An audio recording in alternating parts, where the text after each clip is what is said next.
So welcome everybody, third day of the GIAN short course, Elements of Smart Structures.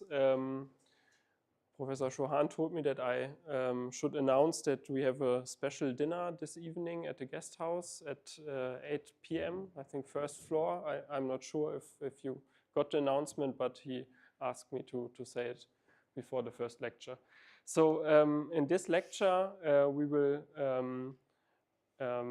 are back again at Piezoceramics and have a look at, let's say, the manufacturing way from Piezoceramics to Piezocomposites to functional modules. We then use as piezoelectric transducers like the ones here applied on the CFRP beams. So as mentioned, we are on the third day, first lecture. Later on, after tea break, we will have lecture on actuator stroke amplification, and then the third lecture structural integration of functional modules with a short introduction to composite structures, and then in the afternoon after tea we have the third lab. So we are starting with a short introduction in Piezoceramics, semi-finished products, Piezocomposites, and then we have a look at functional modules. Like in the other lectures, learning goals. First learning goal is that you are familiar with various Piezoceramics semi-finished products and that you can describe how they are manufactured. Then you are able to justify why we combine piezoceramic materials with polymers to piezocomposites. And then this combination can be done, these composites, in different ways. And with this, we get different connectivities of piezoceramics with the polymers. And for this, you can also give examples. Second last learning goal, you are familiar with different designs of functional modules. So the end product for this lecture. And you can also explain the manufacturing process of these functional modules or transducers and explain why we have compressive residual stresses in the ceramic and why we want to have them. So again, an overview about the different materials. Yesterday we had a look at piezoelectric polymers, for example, PVDF, or the dielectric electroactive polymers and the ionic electroactive polymers, and to use it as a multifunctional material which also has load-bearing properties. We can see that here the Young's modulus of these materials is quite low, and also the blocking stresses are quite low. So we'd like to use the piezoceramics in combination with, for example, CFRP or aluminium to really use the multifunctionality of these materials. Piezoceramic semi-finished products for surface actuators for these functional modules can come in plates or thin films or discs, so rectangular plates, circular plates, or annular plates, like shown here, different shapes of these thin plates, and freeform shapes, like for example these ones, are also possible. We can just cut them by laser with water jet cutting, or also have additive manufacturing processes to manufacture these piezoceramics. At the moment we have a former PhD student at our institute who founded a company who will additively manufacture piezoceramic materials, so you can 3D shape these transducers. Typical thicknesses are between 100 and 500 micrometers, so between 0.1 and 0.5 millimeters, which is also in the range of a single ply of a composite material. And typical dimensions for these rectangular plates like these are 50 by 30 millimeters. But there are also special sizes up to 150 50 millimeters edge length, and this is also, so 50 by 30 is also roughly the size we have in this transducer, which is applied on the CFRP beam. Another form of piezoceramic semi-finished products for surface actuators are fibers. We can have round fibers or hollow fibers or strips. Round fibers with diameters between 30 and 800 micrometers up to 200 millimeters in length.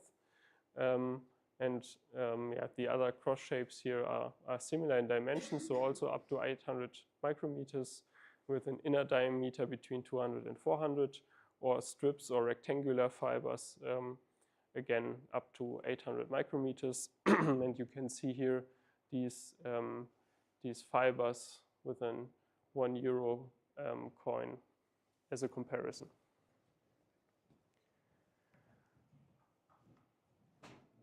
One manufacturing process is dry pressing. As in incoming parts or products, you have these lead oxide, titanium oxide, zirconium dioxide, and some doping elements, for example. Then you blend them, homogenize and mill them in an aqueous medium. Then there is a calcination process at 900 degrees Celsius to get rid of some byproducts you don't want to have in the blend. And then you mill it again to enhance the homogeneity. And then with this powder, you go in a press process, or you press them in a die with some adhesive additives, and then dry this and shape this. And after this, these process steps, you have the so-called green body of the piezoceramic. And this green body then goes into a sintering process where you grow the grains, so the grains get larger and not really structural, or you don't have really structural integrity in this green body. It's just a compressed powder, and with the sintering process you increase the mechanical performance. It's performed between 1100 and 1300 degrees Celsius. Then we need, of course, the metal coating to apply the electrodes, to be able to apply the electric field if we want to use it as actuator or sensor. And afterwards the polarization we spoke about yesterday to macroscopically use the piezoceramic effect. So same process, or process starting from here, so not the material preparation but the manufacturing of the semi-finished product. You have the ceramic powder in a mold, then compress it. So afterwards you have the green body. The green body goes into the sintering process, 1000 between 1000 and 1300 degrees Celsius.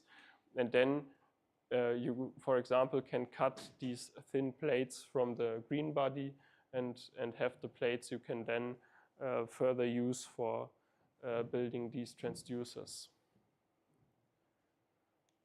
And here you can see the grains after the sintering process, for example. There's a second manufacturing process called slip casting.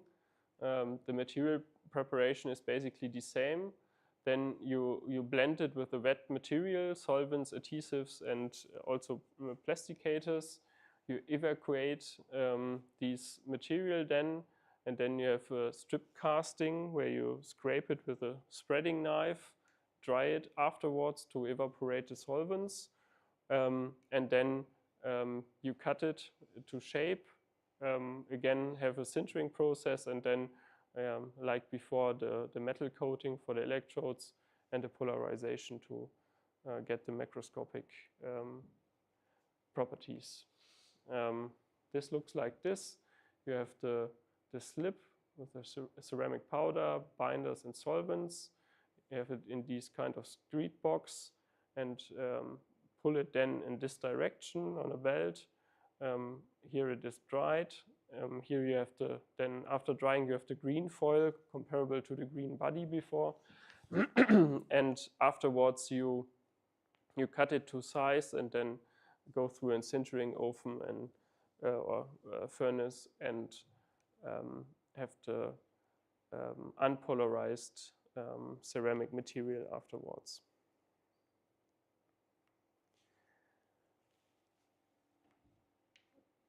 These two manufacturing processes are for the plates or for the thin films. We also have these piezoceramic fibers we already spoke about, and the manufacturing process for these fibers can be similar to the slip casting. So you can also have an extrusion from a slip comparable to the slip casting, but you can also use wet spinning. Then the ceramic powder is in a cellulose solution and forced through a spinneret, and it passes then through a chemical bath in which the cellulose is precipitated again. So you get rid of the cellulose, you only need it for the process. And a third process would be Sol-Gel spinning. You have a metal organic compound and also solvents and a suspension. And then at first you have the small ceramic particles in this mixture. It's called the sol, and then this is forced through the spinneret again, and it forms to a gel to form the fibers. So therefore it's a sol-gel process. And these piezoceramic fibers then are again the green fibers, which are elongated and sintered. And the size of the sintering furnace determines the maximum length of the fibers you can get from it. Yeah.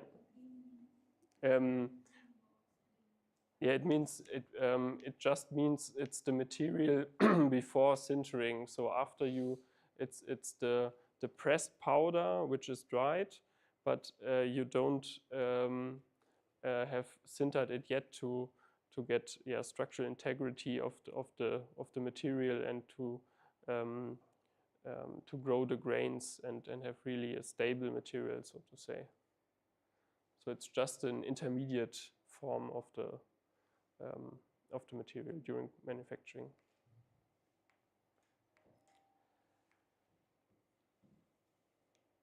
So we're now done with our piezoceramic manufacturing. We have piezoceramic plates or foils or the fibers, and we're now coming to the piezocomposites.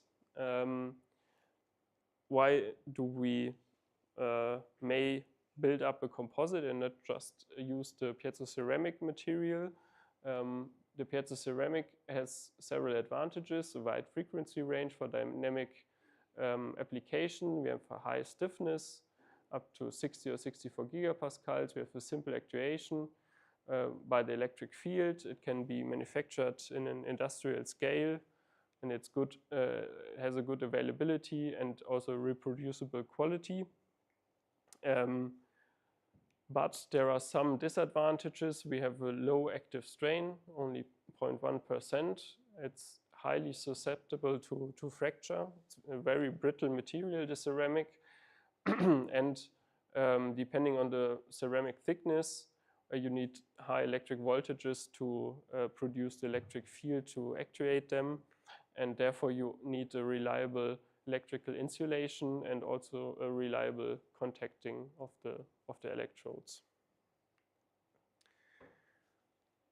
And to make the piezoceramic really usable for our applications, we improved the properties through the combination of the piezoceramics with the polymer. And then we have a piezoceramic polymer composite, for example, by casting, bonding, or laminating. The properties enhanced by combining these ceramics with the ductile polymer material. So we have the brittle ceramics with the ductile polymer. the Piezocomposite consists at least of 2 different materials, which we will have a look on later on, because these 2 materials during the manufacturing process form residual stresses, which are pretty useful for the piezoceramic. And therefore, we also get entirely new material properties compared to the individual materials, the ceramic and the polymer. And what plays an essential role is the arrangement of the phases, the piezoceramic and the polymer, relative to each other.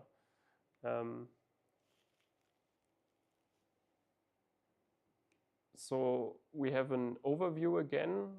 We first spoke about the piezoceramics as films or fibers, how to manufacture them. And now we are going to have a look at the packaging to build really the surface actuator, the functional module, where we need mechanical stabilization, the insulation, electroding, and also the electrical connections. And then we can just apply them or integrate them into the material. And structural integration is the topic of the last lecture today in fiber composite materials. So what are the advantages if we build piezoceramic surface actuators as a composite? We protect the brittle piezoceramics against external loads. We have really defined mechanical and electrical boundary conditions. Again, the compressive residual stresses we will have a look on later. We inhibit crack propagation in the brittle ceramic.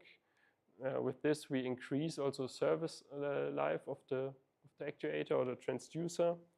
We don't need a massive load introduction. We can just bond the functional module, for example, on the structure to apply it. We only need small installation spaces, and with this we can also use it in thin-walled lightweight structures, and we can also integrate it in CFRP or GFRP structures, so really in the load path.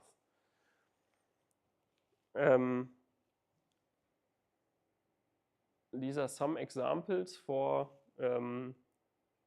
encapsulated piezoceramic fibers and foils into a transducer. We have transducers made from foils, like this one from German Aerospace Center. We have transducers made from foils with different type of electrodes, an interdigital electrode. Here we have a planar electrode.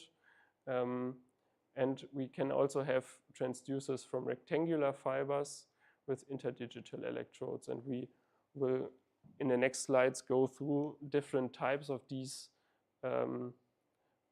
transducers or functional modules, and also have a look at the different effects we are using, D33 effect and D31 effect. And I still have a bit of a cold, so my voice is a bit strained. I hope it will make it through the day.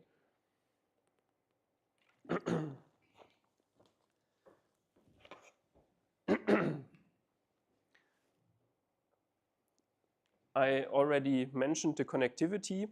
The connectivity defines the number of orthogonal directions or dimensions of a phase that extends continuously within a composite. So we could have a 0 connectivity, which stands for a particle, like here. We could have a 1 connectivity. This would be an extent in one direction, so fiber. Or we could have a 2 connectivity, which is a foil. And with this, we can describe the, and in yellow, we have the matrix or the polymer. And then the question is, for our small signal behavior, how is the overall permittivity of this series connectivity, because it would change, sorry, it would change with respect to the, if we have only piezoceramic material. And in this case, field in this direction and an applied voltage again, or an external force or pressure, we have just a series connectivity. So LK stands for the length or the height, length or the height of the piezoceramic material, because in German we write ceramic with a K, therefore we have K on this, and LP is P for polymer. So LP is for the matrix, or everything with index P is the matrix, and everything with index K is the ceramic. And like with springs, we have a series connectivity. So the length LK divided by the permittivity of the ceramic times the cross section, which is the same for both, A plus LP divided by the permittivity of the polymer times the cross section. And if we then transform it to epsilon to epsilon 3 C, C then stands for the composite, not for ceramic. Then we have an equation for the overall permittivity of a series connectivity.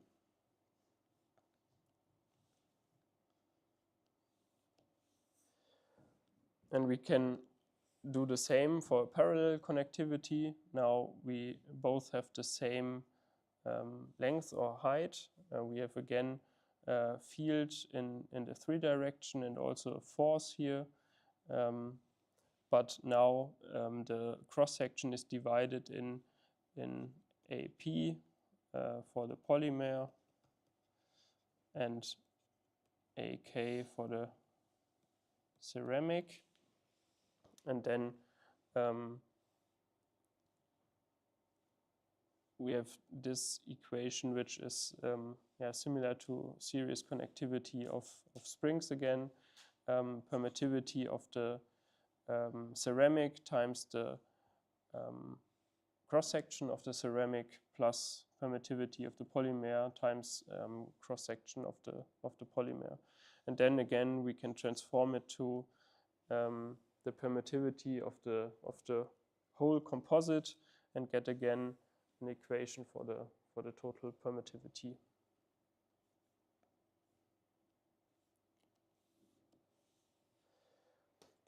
Now we can have a look at different connectivities for these two-phase composites. So we have the MN connectivity.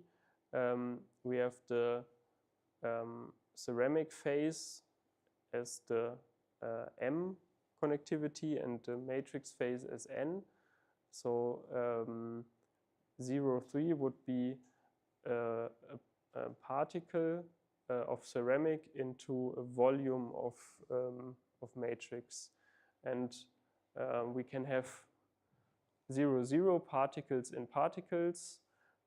We could have 1,1, so ceramic fibers with matrix fibers, or we could have a 2,2 connectivity where we have a stack of films, so a film of ceramic and then a film of matrix and so on. And the common connectivities for piezocomposites in engineering applications are 0,3, so this one, ceramic particles in a matrix of polymer. 1,3, where is this here? 1,3 would be fibers, ceramic fibers in a volume matrix, or 2,2, which is again the stack of the different films, so film of ceramic material, film of matrix, and so on.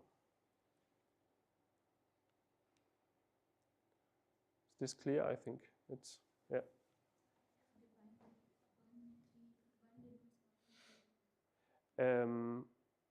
So the first one is the ceramic and the second one is the matrix. And if we have in this row 1, we have always fibers of ceramic, and the matrix phase changes, also fibers or plate-like or two-dimensional matrix extension, and here it is three-dimensional. So you have matrix elements in every three directions, so to say, if you in this model of yeah, finite elements or cubes of material. Does this answer the question? Not really.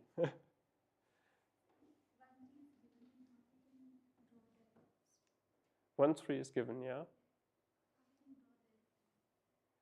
How we can draw it? Or?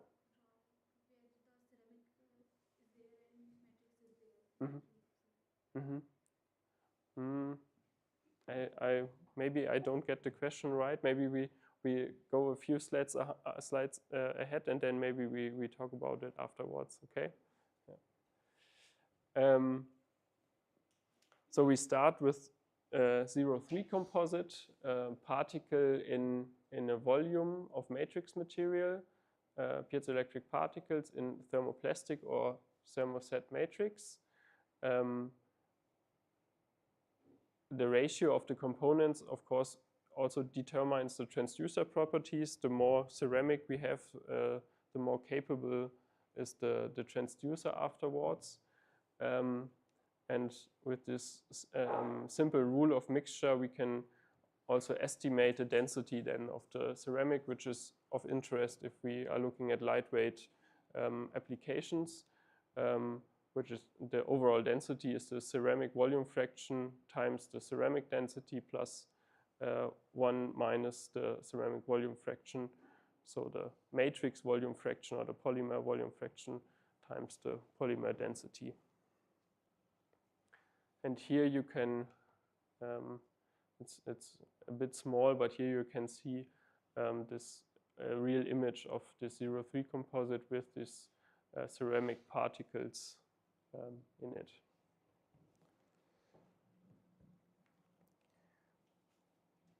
If we want to build a transducer from the 0,3 composite, we start with our powder, like shown in the beginning, then mold and cure it and have the sintering process. We have the electrodes applied to it.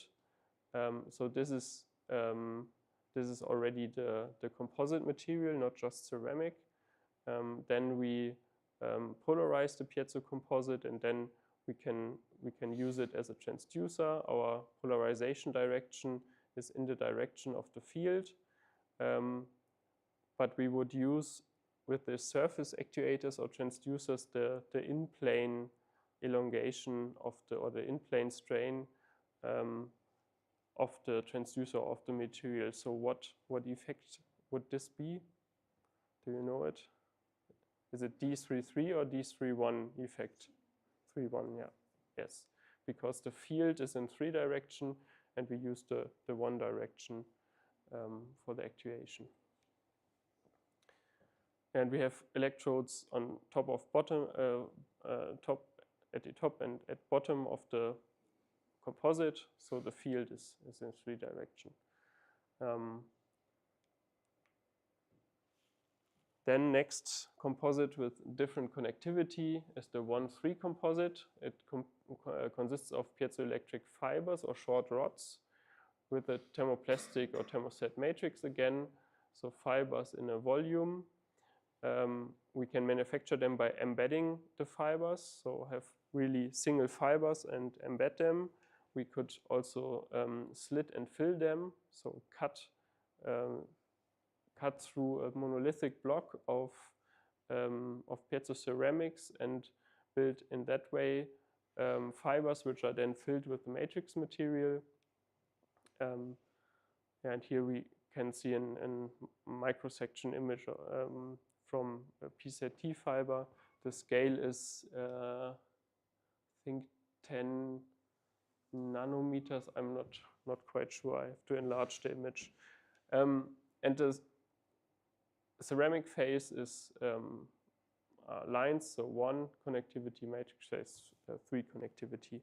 If we build a transducer from these kind of fibers, we start with round piezoceramic or lead zirconate, lead titanate fibers, then add the polymer, and then we use not planar electrodes, but these kind of interdigital electrodes, which form like this. So you have one electrode and another electrode, which are then called interdigital electrodes.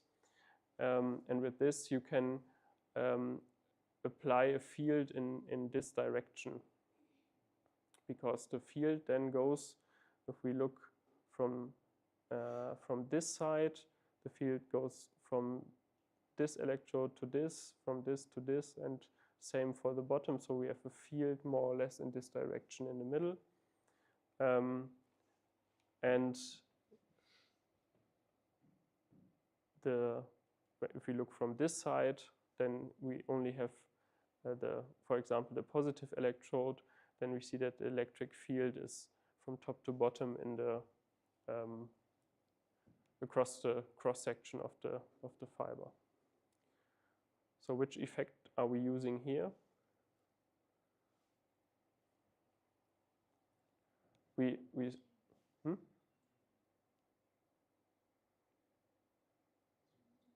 Yeah, it's the D33 effect, because the field now is in this direction, and we also use the elongation of the fibers in this direction. So we use the elongation in, well, elongation and field direction are the same.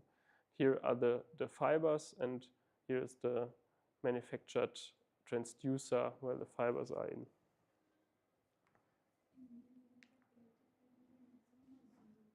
In the middle, it's maximum. So then here in the middle, it's straight.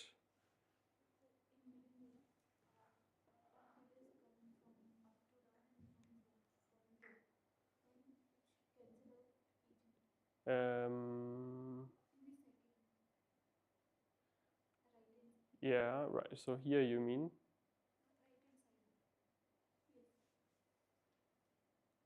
Now this is, if we look from this side, so the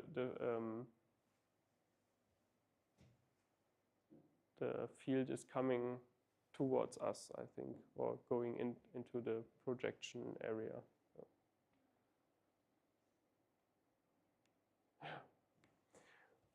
Okay, another type of transducer, again 1,3 transducer with a D33 effect, made from also from fibers, but now from rectangular fibers. But it's basically the same process. We have the interdigital electrodes. Then we can polarize the piezocomposite, have the field in this direction, and also use the in-plane effect. And the transducer would look like this. What could be the benefit of rectangular fibers compared to round fibers? What do you think? Yeah? Less fibers, yeah. I would say it's easier to manufacture, because round fibers have to be fixed during production, otherwise they would roll away, and rectangular fibers stay better in place if you place them next to each other. And also the electrodes have better contact, because you have a line or a surface contact on the fibers, and not only a line contact here where it touches only at one line, the electrode. And then we have the 2-2 composite. It consists of piezoelectric disc or foils and thermoplastic or thermoset disc and foils, which are added on top of each other. This is the type of actuator you used yesterday in the lab, stack actuator. And you can manufacture it in 2 ways, stacking of metallized piezoceramic and connect them alternately. So you have discs with composite discs with electrodes on top of each other, and then you just stack them and bond the plates and solder the tabs at the side. or you stack green foils, so not sintered foils yet, with metal layers, and then sinter the overall stack together with the electrodes and to build up the stack. So this is a 2-2 connectivity with foils of ceramic and foils of matrix interacting. And here you can see also the electrodes in the piezoceramic stack. And each foil is 50 micrometers thick.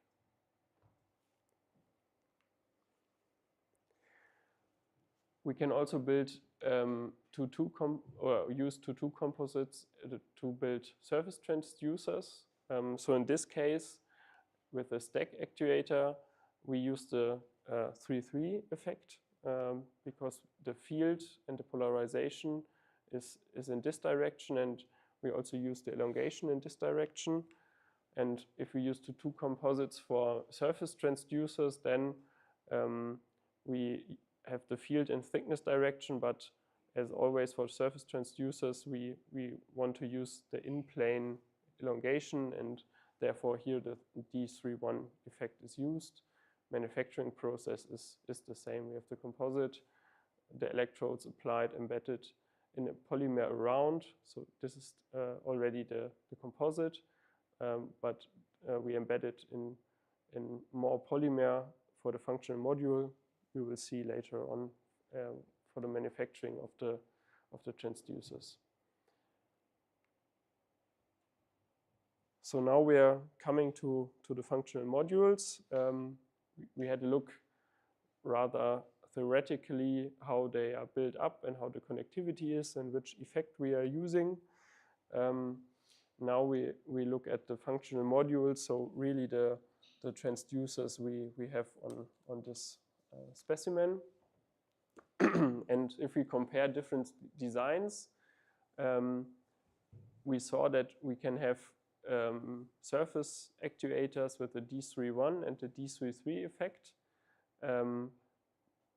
For D31 transducers, we require voltages of around 400 volts peak to peak when they are 200 micrometer thick.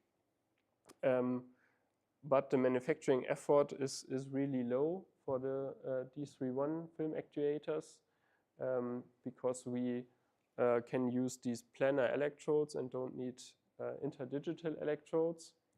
But if we compare D31 to D33 actuators, so D31 film actuators to the fiber actuators with the round or rectangular fibers, we see that with the D31 effect, we get less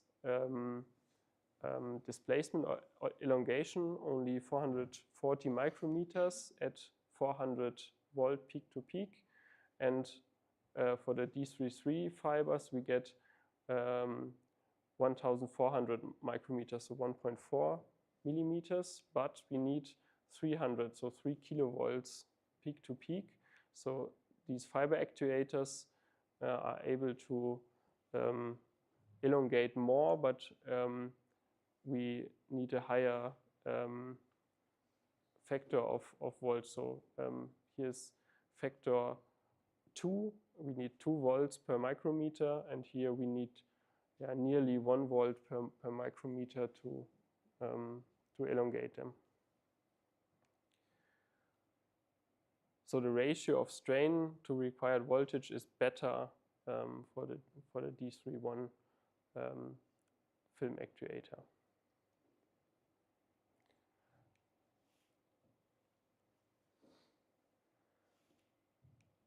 So next slide, to compare different designs, fiber actuators with round or rectangular fibers using the D33 effect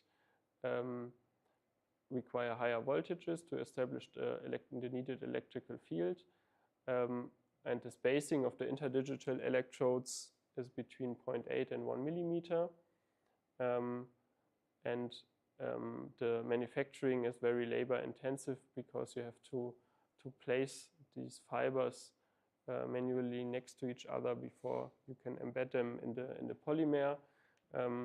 And and this picture is what I had in mind comparing round and rectangular fibers. I think it's far easier to place rectangular fibers this way and to have them in place than round fibers.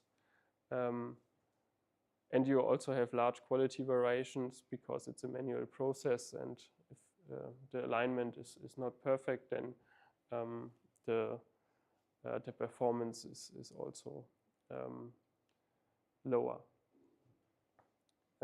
So therefore, the process of sawn ceramics has become established, that you cut just the planar foils and have them still connected, and then integrate them. So what do we need additionally to form these transducers? We now have the Piezocomposite in different connectivities, but we need more for to form the functional modules.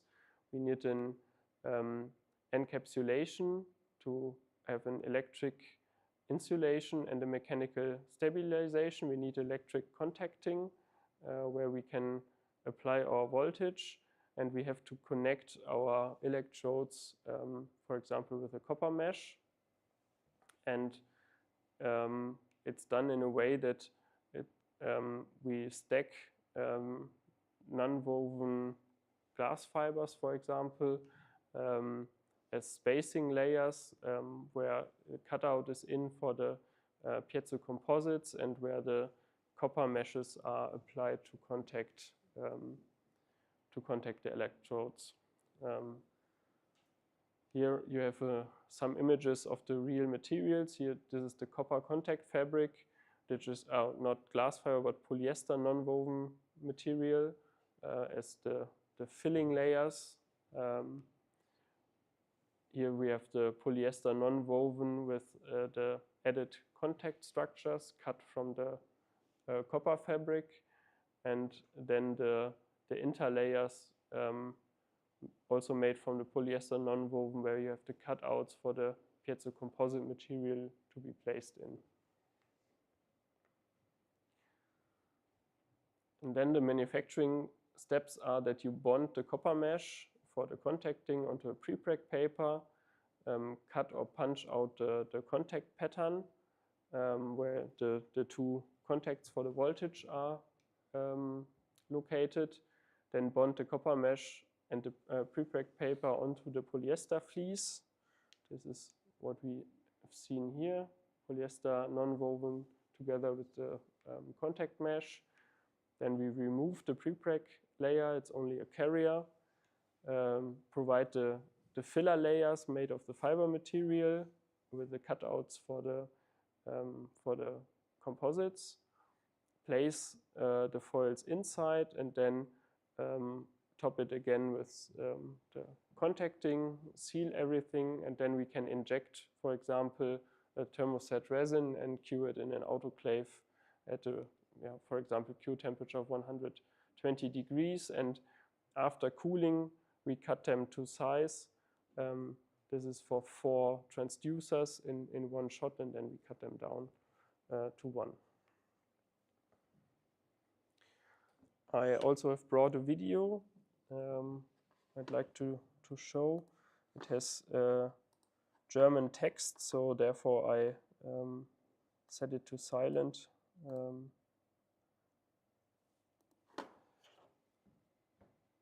Here you can see the manufacturing process. This is the Piezocomposite, which is then placed in the cutouts. Here's the polyester non-woven. You can see the electrodes and also the cutouts for the contacts. Here are the contacts where you can solder your wires on.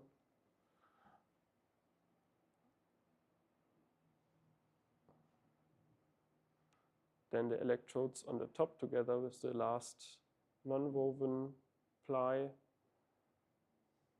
some release film,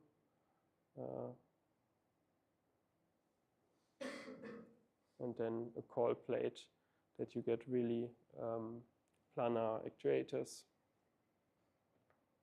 And after, so before the ceramic is really brittle, and after curing, you now have the flexibility to bend also the actuator. So this is the final functional module. And here, yeah, you can see the transducers in action. Maybe I jump back to this again, where a plate is actuated and forms like this, or deforms like this.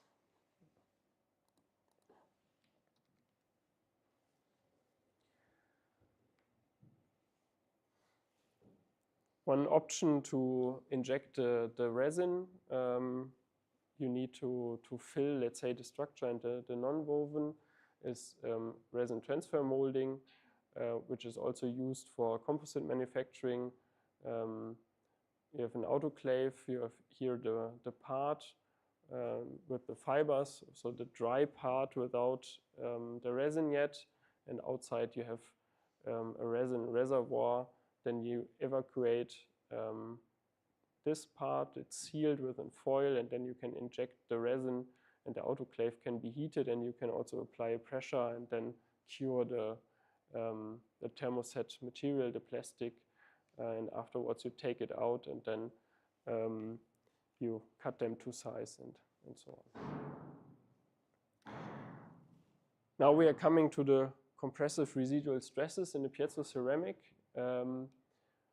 The coefficient of thermal expansion of the piezoceramic is lower than that of the structural material or of the polymer, and you have to heat up the whole part for curing, and then you have to cool it down afterwards to room temperature, and it solidifies at around 120 degrees Celsius, and then the layers or the piezocomposite and the polymer around are connected, and further cooling results in greater shrinkage in the structural material than in the piezoceramic. So if you have a look here, we have the polymer here and the polymer here, and the ceramic, or it's more the piezocomposite already in the middle.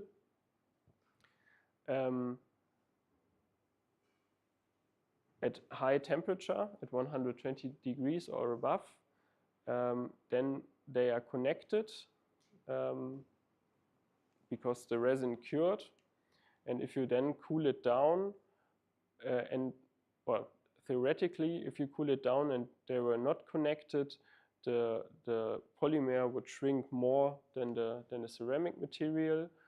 So you would have a difference here.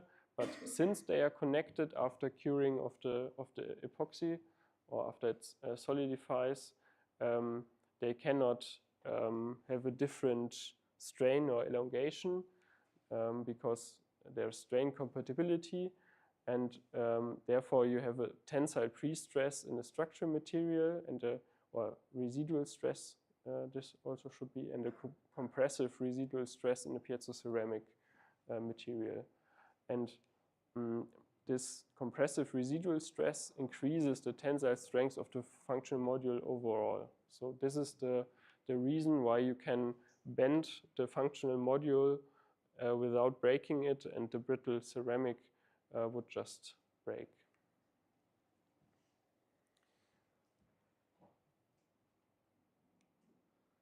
Then there are two options or two routes for manufacturing, and the difference is the time of polarization. We could, or factors influencing this compressive residual stresses is, of course, the ratio of coefficients of thermal expansion of the different materials. It's also the ratio of the stiffnesses, and it's the time of polarization. Unfortunately, this is still German, but I will walk you through. We can start with an unpolarized piezoceramic, manufacture the composite, and then polarize it. With this, we have an isotropic behavior because the piezoceramic gets anisotropic after polarization only. Or we could use the already polarized piezoceramic with anisotropic behavior and therefore also anisotropic thermal expansion, and then manufacture the composite. And this results in a reduced residual stress transverse to the polarization direction, and a higher residual stress in polarization direction, and here it's the other way around. We also can have a look at the buildup of the residual stresses. So a simple model again. If we have the different layers, the different individual layers I, the thermal strain forms from the coefficient of thermal expansion of the material times the temperature difference from curing temperature down to, or the temperature where it solidifies down to the room temperature, for example. And this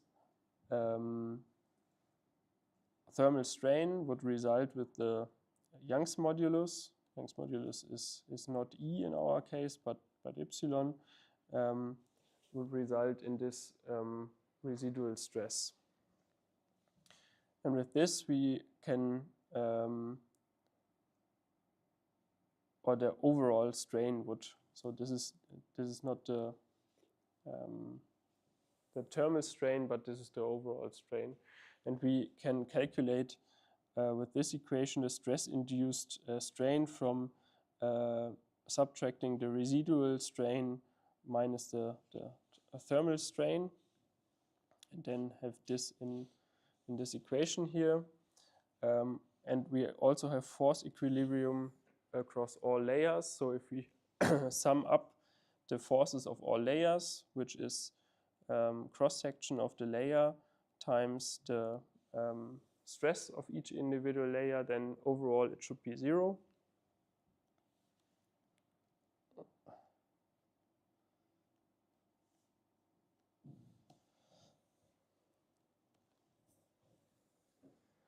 And we can rewrite this equation from the slide before, the last one with this. So Bi times Hi is the cross-section again, times the modulus times the resulting, or the overall strain, epsilon I, with the equation before. Then we can transform it to this and have an equation for the total strain of the symmetric layup, which is the strain here, the shrinkage between the initial state at high temperature compared to the cured state of the connected layers, and with the different Young's modulus of the polymer and the ceramic, we can then use this residual strain across the different layers to calculate the pre-stress, the residual stress of in the polymer and also in the ceramic.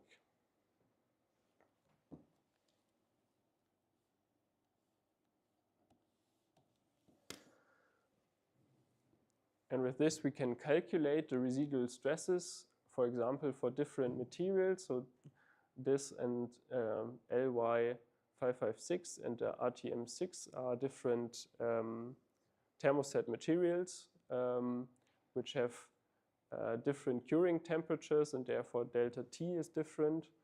And here is the insulting layer thickness or insulating layer thickness, and here's the residual stress.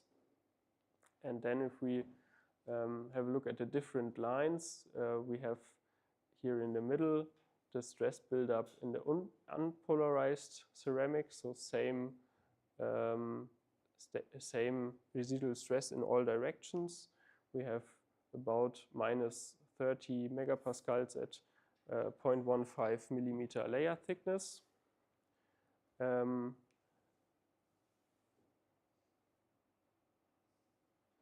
here we have, what is the,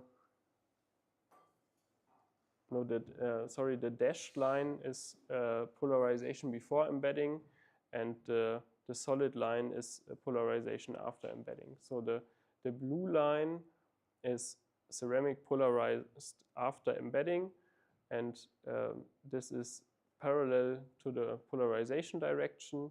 With this we get the highest residual stress, or the highest amount of residual stress, compared to the green dashed line, which is again parallel to the polarization direction but polarized before embedding. And the same is for the transverse direction. The dashed line is polarized before embedding, and the solid line is polarized after embedding. So with the polarization after the embedding, we get higher residual stresses, which is good for our brittle ceramic material.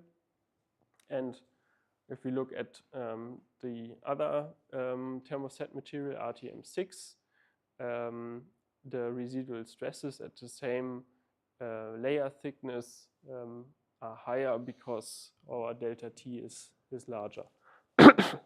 But same overall trends. Sorry? Yeah? We needed to have the ceramic pre-stressed in compression, and if we have a pre-stress in, or not a pre-stress, a residual stress really in compression, then we can apply more tensile stress until failure. And therefore the brittle ceramic, which would fail under tension earlier than under compression, can be higher stressed under tension, and this leads to a more ductile behavior. This enables that we can bend the actuators to a curved surface where the ceramic without the polymer and without the stresses would just break.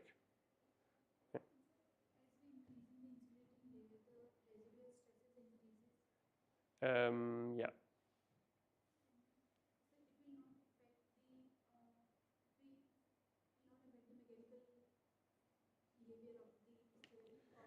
Yeah, but here is the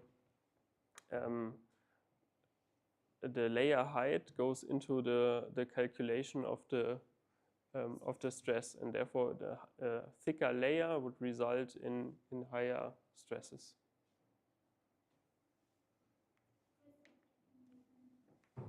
Here.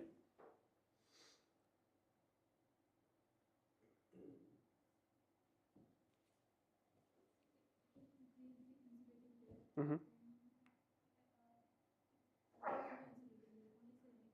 Mm-hmm. Mm-hmm.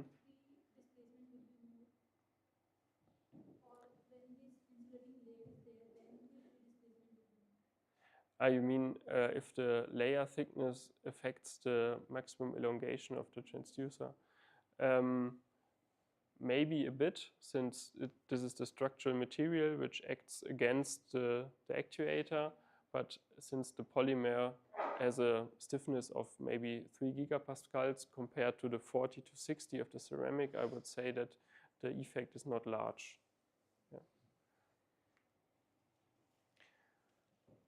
These residual stresses can also be tested experimentally. A simple test is to manufacture asymmetric piezocomposites. So we have at one side the ceramic and sorry, at the other side the polymer, and with different residual stresses in the different layers, we get curvature after cooling it down, and this curvature can be measured, and then from this curvature we can calculate the states residual stress, pre-stress again, but it's really a residual stress, not a pre-stress, because it's not, let's say, an external stress, it's internally. With this we can calculate the residual stresses inside the layers. So the different materials result in different curvature radius. I'm not sure if the layer thicknesses are the same here, what kind of specimens are really used, but if we calculate it, then we can see that the theoretically calculated residual stresses are close to the experimental ones. So the model works quite well to predict the residual stresses.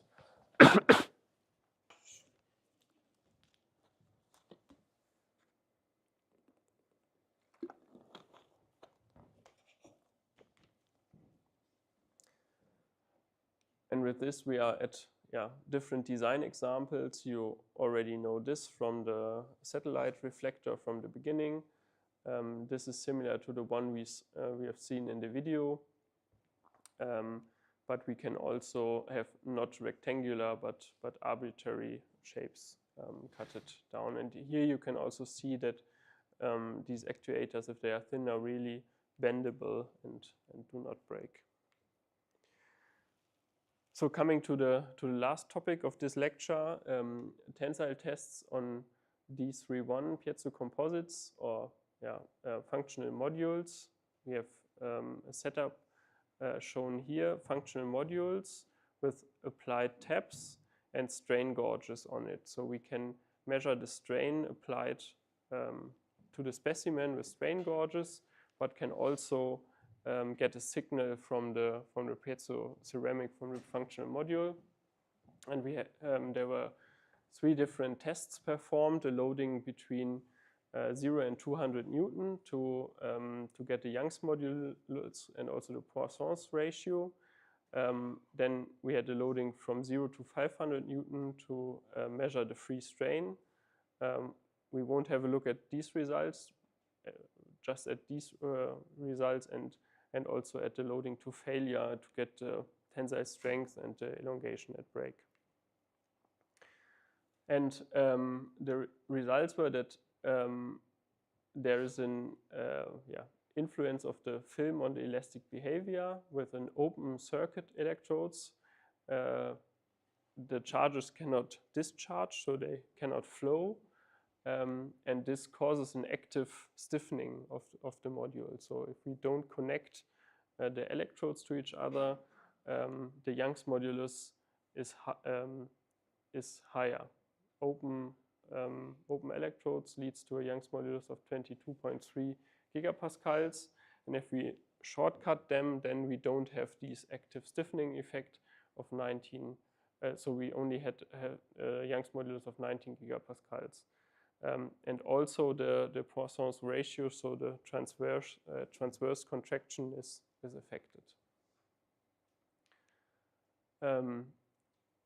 Here's a force displacement or force strain,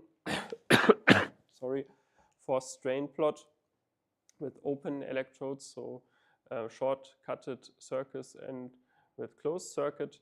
And here you can see the stiffer behavior of the ones with the open electrodes and less stiffness with the closed electrodes. And when we load it to fracture, again, a force strain diagram with microstrains here, then we can see that in green there's the signal from the strain gauges going up this way, and we have a similar signal from the piezos, but with a curvature the other way around. And here at this point we have a failure there. The strain gauges disconnect, so we don't have a reading anymore, and also the piezo breaks, so we don't have a reasonable signal, at least from this point on. Young's modulus we had on the slide before, short and open, but also the force to fracture was only measured with short-cutted electrodes, which is about 639 newtons. And with this, we come to the summary of this lecture. We can have different semi-finished products for piezoceramics: plates, foils, fibers, or stacks. They are manufactured in a similar chain, but with different processes. We have first the powder, we form it, then we have the sintering and the polarization. We combine the piezoceramic with polymers to form the piezocomposite. And with this, we increase the fracture toughness and the reliability. And we can also easily include electrical insulation, also robust contacting. So these 2 points where we can solder our wires. We learned a bit about connectivity. So different connectivities form different composites from piezoceramics and polymers. Then we had a look at the functional modules, especially D31 film and D33 fiber actuators, so planar actuators, but also stack and multi-layer actuators. And we had a look at the manufacturing process, which leads to residual stresses, which is beneficial because then we can secure the brittle piezoceramic a bit due to the due to the compressive residual stresses in the ceramic, and therefore we have a more robust system. And with this, I'm at the end and open for questions.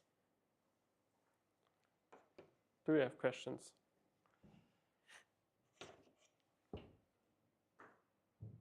Okay, not at the moment. Then we will have the tea break and afterwards look at actuators.